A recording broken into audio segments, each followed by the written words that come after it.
মাঠে নামছে দুই দল,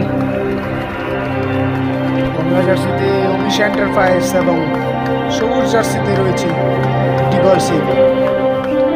সে no to drugs, yes to football independence cup সালগারা নেতৃত্ব সংঘ পরিচালিত।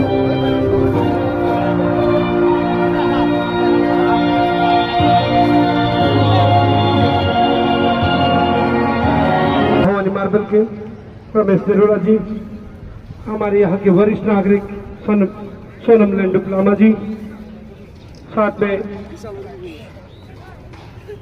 हमारे क्लब के कैप्टन भाई अध्यक्ष महोदय छुपीला रॉय, एग्जीक्यूटिव चंजिंग भाई, महासचिव।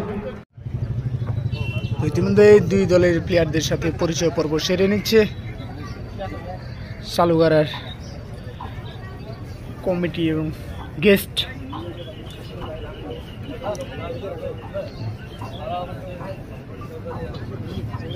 আর কিছুক্ষণের মধ্যে শুরু হতে যাচ্ছে সালুগারা ইন্ডিপেন্ডেন্স কাপ তৃতীয় দিনের খেলা। একদিকে রয়েছে উমেশ এন্টারপ্রাইজ ফারাবাড়ি এবং অপরদিকে রয়েছে ডিগল সিং।